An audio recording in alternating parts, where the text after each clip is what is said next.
Hello viewers, কেমন আছেন আপনারা? আজকে আমরা পার্ট 3 দেখাবো কিভাবে আমরা 4K, 8K অথবা 6K ক্যামেরার র ফুটেজ অ্যাডোবি প্রিমিয়ার প্রোতে ইম্পোর্ট করে খুব সহজে স্মুথলি এডিটিং করা যায় আমরা দেখাবো। তবে ভিউয়ার্স, আমরা এটাকে অনেকে প্রক্সি বলে থাকে। তো আমরা কিভাবে প্রক্সি সেটিংস অথবা প্রক্সি করে 6K অথবা 4K ভিডিও প্রক্সি করে আমরা কিভাবে সহজেই যে কোনো লো কনফিগার কম্পিউটারে এডিটিং করতে পারি সেটা আমরা আজকে দেখাবো। তবে পার্ট 3টি অবশ্যই এটা অনেক প্রফেশনাল এডিটরের জন্য ইম্পর্ট্যান্ট। সো ভিউয়ার্স, ভিডিওটি না টেনে সম্পূর্ণ ভিডিওটি দেখার জন্য অনুরোধ করব। চলুন তাহলে শুরু করা যাক। অনেকেই দেখা গেছে কি 6K বা 4K ফুটেজ খুব দামি গ্রাফিক্স কার্ড তারপরে দামি পিসি কেনার পরেও খুবই আটকে যায়, প্লে করার সময় খুবই প্রবলেম করে, স্মুথলি প্লে হচ্ছে না। তবে সেগুলো অবশ্যই আমাদের যেভাবে কাজটা করতে হবে প্রক্সি করে আমরা কাজটা করব। তাহলে ভিউয়ার্স, আমরা চলুন কিভাবে প্রক্সি করে কাজটা করা যায়। আমরা ফার্স্ট এখান থেকে একটি নিউ প্রজেক্ট করে নেব। করার পর আমরা এখানে নাম দিয়ে নেব যে বা এডিটিং বা প্রক্সি, রাইট? এখানে নেম দেওয়ার পর আর এই সব যা যা সেট আপ আছে এগুলোই আমরা রাখবো। এখান থেকে আপনারা লোকেশন চুজ করে নেবেন, লোকেশনটা ব্রাউজে ক্লিক করে একটা নাম ক্রিয়েট করে নেবেন, এই আর কি। সেটা আমরা গত 2টা ক্লাসে দেখিয়েছি। তো এবার আমরা এখানে অবশ্যই এটা এইচডিবি করে নেবেন, ক্যাপচার মোড, দেন ওকে করব। ওকে করার পর ভিউয়ার্স, এবার আমরা কাজ করব এখানে প্রত্যেকটা ক্লিপ আমরা ইম্পোর্ট দিব। লাইক এখানে ফাইল, নিউ অ্যান্ড সিকোয়েন্স থেকে এবার আমরা এখানে সেটিংস থেকে তারপর আমরা এখানে চলে যাব কাস্টমের পরে এবার আমরা এখানে 25 অ্যান্ড দেন এখানে 1080 এটা আমরা করে নিব। দেন স্কোয়ার পিক্সেল, আর এখানে আমরা লিখব প্রক্সি এডিট, এরকম কিছু একটা লিখে আমরা এবার ওকে করব। ওকে করার পর ভিউয়ার্স, এবার আমরা কি করব, এখানে ডাবল ক্লিক করব অথবা Ctrl+I অথবা আমরা এখান থেকে ইম্পোর্ট করব। ইম্পোর্ট করার পর দেখুন আমার এখানে 2টা ফুটেজ আছে, যেই 2টা ফুটেজ অলরেডি 6K। তো আমরা 6K বুঝবো কিভাবে সেটা আমরা দেখাচ্ছি। একদম সরাসরি ক্যামেরা থেকে, ক্যামেরার র ফুটেজ যেটাকে আমরা বলি, সেটা আমরা এখানে ওপেন করব। ওপেন করার পর এবার আমরা ফুটেজটা দেখে নিচ্ছি যে আসলে এটা 24 fps, রাইট? হ্যাঁ, তো এখানে আমরা এক কাজ করব, সিকোয়েন্স, দেন সিকোয়েন্স সেটিংস। ওকে, সিকোয়েন্স সেটিংসে যাবেন। কিভাবে আমি বললাম, আমরা যখন এখানে সিলেকশন থাকবে, যখন এই দেখেন আমার সিলেকশন এরিয়া, তখন কিন্তু আমার সিকোয়েন্স এইভাবে এটা ইনভিজিবল থাকবে। আপনি টাইম লাইন সিলেকশন করতে হবে, এই ফাঁকা জায়গাটা, লাইক এই যে এখানে দেখেন ব্লু সিগন্যাল দেওয়া আছে, break border, right? Cyan colour border. এটা ক্লিক করে এখানে সিকোয়েন্স সেটিংস, এখান থেকে যাবেন। যাওয়ার পর এটা আমাদের কত fps এ আছে? 24 fps এ আছে। আমরা এখানে আর মুভি হয় 23 অথবা 24, 23.976 অ্যান্ড 24। তো আমাদের ফুটেজ আছে এই 24-এ, সো আমরা এই কারণে এটাকে আমরা চেঞ্জ করে নিলাম। ওকে, দেখুন এখানে ফ্রেম রেট আমাদের 24 fps আছে, যা আছে তাই রাখবেন, তা না হলে আসলে প্রবলেম হবে। তো আমরা যদি এখানে ফুটেজ ধরি, দেখেন মাউস পয়েন্টার যদি আমরা এখানে রাখি, তাহলে দেখেন ভিডিও 6144x2592 দেখেন লেখা আছে নিচে। হ্যাঁ, নিশ্চয়ই খুঁজে পেয়েছেন। আমি বলি মাউস পয়েন্টার ঠিক এই যে এখন চলে গেল। আপনি যখন ভিডিওটা এখানে রাখবেন তখন দেখেন video resolution pixel size 6144x2592, right? তো আমরা যদি এভাবেও দেখতে যাই, আমরা কিভাবে দেখব, এটাকে এইভাবে টুলসটাকে ধরে আমরা ড্র্যাগ করব। এখানে দেখুন এই যে এই ফুটেজটি আমরা দেখতে পাচ্ছি, একটু এইদিকে যাচ্ছি, দেখেন এই যে ভিডিও ইনফো 6144 into মানে X2592, তার মানে 6K ফুটেজ আছে এখানে, রাইট? আমাদের প্রক্সি এডিট সিকোয়েন্স সেটিংস হচ্ছে আমাদের 1920 আর ফুটেজ আছে আমাদের, দেখেন এটা 5K, এটা 6K।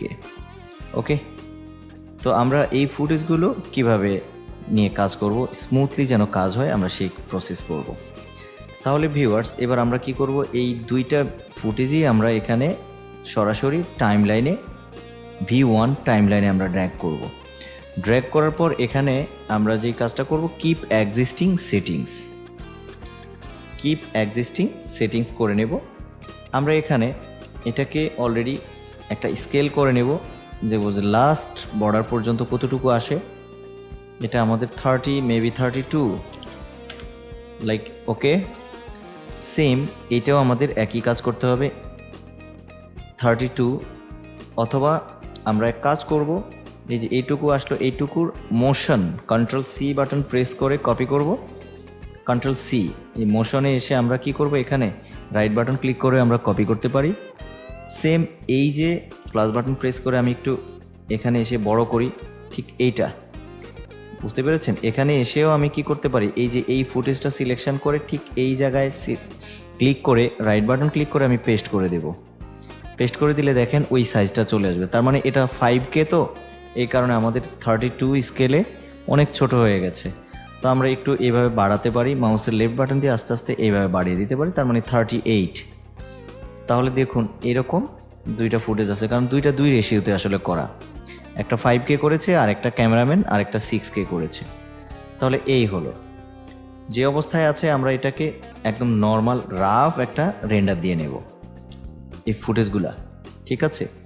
এখান থেকে আমরা কি করব, কিবোর্ড থেকে Ctrl+M, অথবা আমরা এখানে ফাইল এক্সপোর্ট,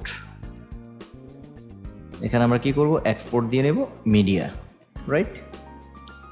দেখুন মিডিয়াতে যাওয়ার পর এবার আমরা কি করব, এখানে দেখুন H.264 যেটা আছে এটাই রাখবো, জাস্ট MP4 এ আমরা এটা কনভার্ট করব, অথবা মুভ ফাইল, লো রেজলিউশন মুভ ফাইলে রাখবো, বাট MP4 এ নিলেও কোনো প্রবলেম নেই। তবে অবশ্যই যেন ফ্রেম রেট যেন ঠিক থাকে, এখানে যেন ফ্রেম রেটের কোনো গড়মিল না হয়, খেয়াল রাখতে হবে। সিকোয়েন্স এবং ফুটেজ দুইটাই 24 আছে, 24 আমরা রেখেছি। তো আমরা প্রক্সি ফুটেজ আসলে এইভাবে না, প্রত্যেকটা ফুটেজ আমরা নাম দিয়ে আমাদের করতে হবে, যেই নামে আছে ওই নামেই কাজ করতে হবে। তো আমরা এখানে কি করব, শিফট চেপে এখানে এই পর্যন্ত রাখলাম, দেন শিফট চেপে আমি এই পর্যন্ত, বা এটা একটু দূরে সরিয়ে নিলাম, কোনো সমস্যা নেই। এবার আমি এখানে দেখুন অল্টার প্রেস করে আমি মিডল বাটন চেপে এরকম ফুটেজটা বড় করে নিলাম, দেখুন বড় হলো।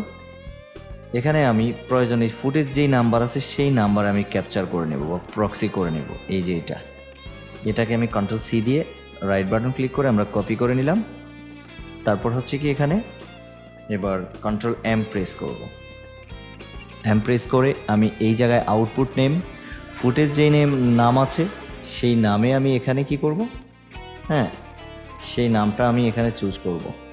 ধরুন এডিটিং, অল ফুটেজ 24 তারিখের মধ্যে আমার ছিল, আমি এখানে ধরেন এখানে না, আমি এটা ডিলিট করে দিচ্ছি, বাইরে একটা ফোল্ডার করলাম প্রক্সি। ওকে, এটা আনার পর আমি কি করব, এই যে এখানে যেই নাম আছে সেই নামে আমি একদম সেম একই নামেই আমি কি করব, এখানে আপনার করে দিব, শুধু R3D এটা বাদ দিয়ে দিব, ডটটা বাদ দিয়ে দিব, দেন এখানে সেভ করার পর এখানে দেখুন আমি এখানে রেজুলেশন আমি একটু কমিয়ে দিব। এগুলা কিচ্ছু দেওয়ার দরকার নেই, কারণ আমার এটা প্রক্সি যেহেতু হবে, এটা তো আমার ফাইনাল এডিটে যাবে না। এখানে আমি 5 অথবা 3 অথবা 4 করে নেব, 5 করে দিচ্ছি। তাহলে দেখুন আমার 30 MB ফাইলটা 15 MB-তে চলে আসছে, রাইট? 15 MB-তে চলে আসছে, বা আমি 4 করে দিলে আরও কমে যাবে, দেখুন এইভাবে অনেকটা কমে গেল। দেন এক্সপোর্ট করব। এখানে এক্সপোর্ট করার পর আমাকে একটু সময় লাগবে, বেশি টাইম লাগবে না, বাট অল্প একটু টাইম হলেই আমার এটা হয়ে যাবে, রেন্ডার কমপ্লিট হয়ে যাবে। আমার এখানে রেকর্ডিং থাকার কারণে একটু বেশি টাইম দেখিয়েছিল, প্রথম 57 মিনিট দেখিয়েছে, এখন দেখেন 5 মিনিট বা রেকর্ড অফ করে দিলে আরও কমে যাবে। আমাদের প্রক্সি রেন্ডার কমপ্লিট হলো ভিউয়ার্স। তাহলে এবার আমরা এখানে কি করব, আমাদের প্রক্সি রেন্ডার যখন কমপ্লিট হয়ে গেছে, এটা দেখেন আমাদের এই ফুটেজটাই আমরা এখন, আচ্ছা এটাও সেম একই স্টাইলে আপনারা আউটপুট বের করে নেবেন বা একসাথেও বের করতে পারেন সিরিয়াল ওয়াইজ। ওকে, তো আমরা এটা আপাতত ডিলিট করে দিলাম। ভিউয়ার্স দেখুন, আমাদের এখানে আমরা যদি ফুল মোডেও আমরা প্লে করি তাহলে এটা কিন্তু ভালোভাবে প্লে হবে না বা খুবই প্রবলেম করবে, দেখুন আটকে আছে। তো আমরা এখানে কি করব, সেম একই জায়গায় আমরা এখানে রাইট বাটন ক্লিক করে, দেখুন আমি আবারও বলছি, এই জায়গাটায় আমি রাইট বাটন ক্লিক করে এখান থেকে আমি রিপ্লেস ফুটেজ, সেম নামে যেটা আছে সেম ওইটাই আমি রিপ্লেস করে দেব। এখানে অল ফুটেজ বাইরে প্রক্সি যেটা আছে সেম ওই নামেই আমি, দেখুন দেখবেন এটা যা আছে আমি তাই করে দিচ্ছি, তাহলে একই রকম দেখা যাবে। দেখুন সেম একই ফুটেজ আমি এখানে সিলেক্ট করে দেব, সিলেক্ট করে দিলে তাহলে দেখুন এখানে আমার এসে গেছে, রাইট। এটা আমার কি হলো, এখানে প্রক্সিটা চলে আসছে। এবার আমি এখানে 100 করে দেব, এখানে আমি কি করব, এটাকে 100 করে দেব বা যা আছে তাই 100 করে দিলাম। করে দেওয়ার পর এবার ভিউয়ার্স আমি যদি এখানে প্লে করি বা একবার সফটওয়্যার আমি ক্লোজ করে অন অফ করে প্লে করি, তাহলে দেখুন এই যে দেখেন এখন আমার কিন্তু স্মুথলি প্লে হচ্ছে ভিডিওটা, আমার এখানে এখন দেখেন স্মুথলি প্লে হচ্ছে। দেখুন তাহলে আমার এডিট করতে খুব সুবিধা হবে, কারণ আমি এটা খুব লো রেজুলেশনে আউটপুট দিয়ে আমি এখানে ফুল রেজুলেশনে দেখেন চালাচ্ছি, প্লে করছি। দেখুন এই যে ক্যামেরা এখন জার্ক করতেছে, দেখেন এই যে এটা এই যে এই ফ্ল্যাগটা দেখলে আমরা বুঝতে পারতেছি যে একদম লাইভ ফ্ল্যাগ এখানে ফ্লাই করতে মানে উঠতেছে আর কি, বাতাসে নড়াচড়া করছে। দেখুন দেখুন এখানে দেখলেই বোঝা যাচ্ছে, রাইট। তো আমরা এখানে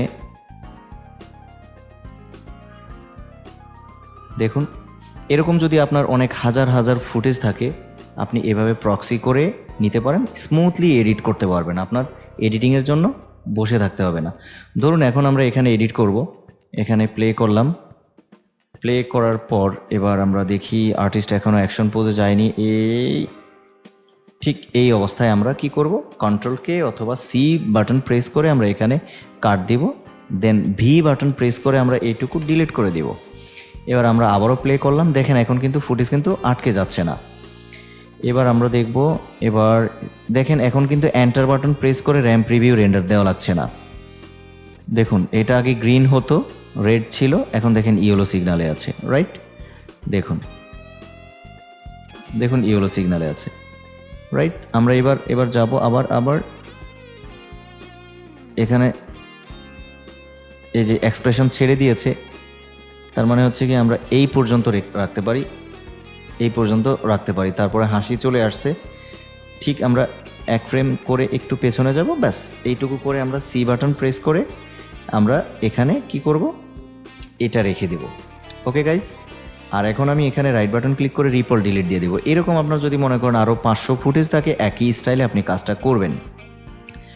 এবার ভিউয়ার্স আমার প্রক্সি কিন্তু শেষ, আমি এখানে সেভ করে দিলাম, আমার এডিটিং শেষ।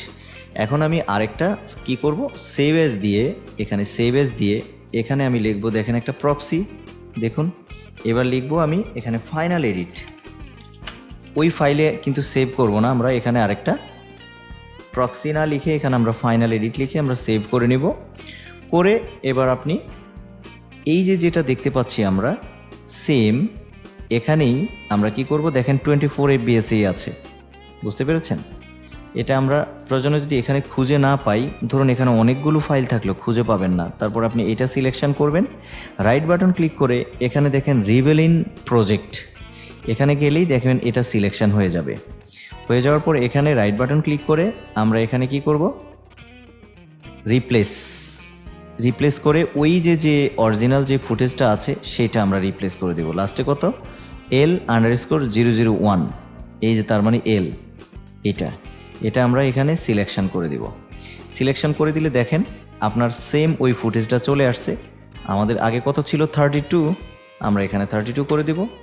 তাহলে দেখুন সেম সাইজে চলে আসছে, তার মানে আমাদের ওই এডিটিংটা আর করতে হলো না। দেখেন এখানে যে দাঁড়িয়ে আছে সে এখানে দাঁড়িয়ে আছে, এই দাঁড়ানো ফুটেজটা আর আমাদের জন্য অপেক্ষা করতে হলো না। তারপর দেখেন এখানে আসার পর সে যে এই যে দৌড়ে যাচ্ছে এক্সপ্রেশন ছেড়ে দিচ্ছে সেটাও আমাদের করতে হলো না। আমাদের কিন্তু ওই এডিটিং টাইম মতোই বসে যাবে। দেন আমরা সেভ করার পর কালার গ্রেডিংয়ে পাঠিয়ে দেব। কালার গ্রেডিং ফুটেজটাও সেম আমরা এভাবে লোড করে আমরা এখান থেকে ফাইনাল আউটপুট বের করতে পারবো। কারণ এইভাবে তখন আপনার আর এডিটিংয়ে কোনো সমস্যা হবে না। ওকে ভিউয়ার্স, তাহলে আমরা কিভাবে প্রক্সি দিয়ে এডিট করতে হয়, স্মুথলি এডিট করতে হয়, সেটা আমরা আজকের পার্ট 3-তে আমরা দেখতে পেলাম। পার্ট 4-এ এসে আমরা এবার অন্যান্য কাজ করব, যেটা আমরা 2-তে আমরা বলেছিলাম। ওকে, থ্যাংক ইউ ভিউয়ার্স।